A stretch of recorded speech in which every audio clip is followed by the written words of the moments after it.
Herbert est d'accord, Johnny Herbert est d'accord avec Norris. Verstappen a de la chance au sol contre la situation. Oula, alors là, attention. Les fans de Max vont encore crier au scandale. Oh là là, non, il a pas eu de chance. C'est juste le talent. Même dans une HRT, il pourrait gagner la course. Hein. Certains, ils pensent ça, hein, vraiment, hein, je vous jure. Hein. HRT est l'une des pires équipes que la F1 ait connue, hein, on rappelle. Hein. Max a eu de la chance à cause du moment où le drapeau rouge a été déployé. Le pilote qui contrôlait le mieux la situation à ce moment-là, c'était George Russell, qui conduisait fantastiquement bien. Mais ça n'enlève rien en ce que Max a fait. Ce n'est pas la première fois qu'un drapeau rouge affecte une course. Ce sera pas la dernière. Oui, mais bon, justement, est-ce qu'il faut pas changer la règle du drapeau rouge, de changer les pneus comme ça gratos? Je trouve ça trop facile en fait. Ou alors, à la limite, la règle qu'on peut faire, tous ceux qui n'ont pas fait un arrêt ont interdiction de changer les pneus. Par contre, ceux qui ont déjà fait un arrêt, avant ce red flag, ils peuvent changer leurs pneus. En vrai, ça pourrait déjà être mieux. Ça inciterait les pilotes à s'arrêter mine de rien et ne pas attendre un drapeau rouge châteux. Parce que, attendez, encore une fois, là je dis pas que c'est Colapinto qui a fait un crash exprès. Mais admettons, Red Bull qui a 4 équipes, enfin 2 équipes, 4 pilotes. VCarb et Red Bull Racing. Avant la course, on dit à un des pilotes, bon, si tu pouvais abandonner à tel tour, par exemple, spinner, comme ça s'est vu à Singapour 2008, hein, par exemple, créer un drapeau rouge, voilà. Créer un drapeau rouge, et ben derrière, ils en profitent pour changer tous leurs pneus. Bon, alors peut-être que ça se verrait, parce qu'il y a eu Singapour 2008, maintenant on n'est pas dupe.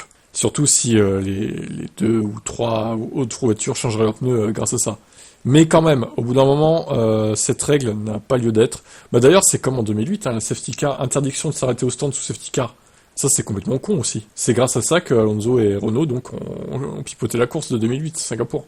Donc je pense que là, il y a trop de changements possibles à cause du drapeau rouge. On l'a encore vu ici. Alors c'est bien pour les Alpines, hein, du coup, qui ont fait un double podium. Mais en vrai, est-ce que c'est vraiment si mérité que ça? Objectivement. En tant que non-français, moi je suis un fan, par exemple, anglais qui soutient Williams.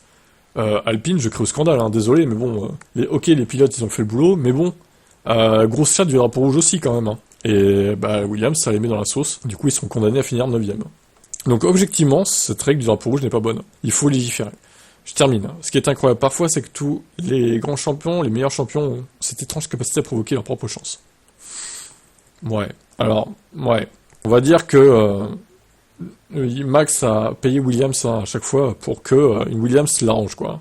Ça fait quand même 2 fois que pour un titre, une Williams l'arrange. Hein. Et je crois que l'année dernière aussi, il y avait une Williams qui s'était plantée, je sais plus, c'était pas à Zandvoort, c'était planté ou je sais plus quoi. Moi, je me rappelle plus des courses par cœur, mais il me semble qu'il y avait une 3e fois aussi, hein, l'année dernière ou en 2022, je sais plus. Dites-moi en commentaire si ça vous dit quelque chose, mais moi ça me dit un truc. Une Williams qui avait... c'est pas Sargent, par hasard. Oh, sûrement d'ailleurs, mais...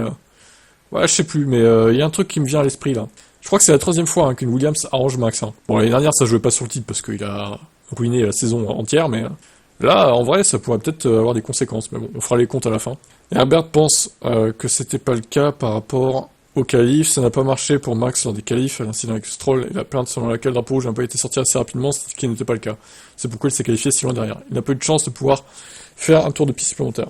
Oui, alors il y en a aussi qui crient au scandale parce que le drapeau rouge a été sorti trop longtemps après et que ça a empêché en fait de relancer la session. Mais clairement, il restait 1 minute 35 au moment où il y a eu le crash, donc faire un tour de sortie sur la pluie en moins d'1 minute 35, c'est quasiment impossible, honnêtement. Donc votre Max, déjà, il aura fallu qu'il sorte premier des stands, il aura fallu qu'il cravache à fond avec les pneus, pas forcément en température. À mon avis, il aurait pas pu. Il aurait pas pu faire son tour, donc arrêtez de crier au scandale. Maintenant, vous avez eu votre victoire, c'est bon, arrêtez de chialer, on passe à la suite, voilà. Et je maintiens qu'il faut légiférer sur ce red flag.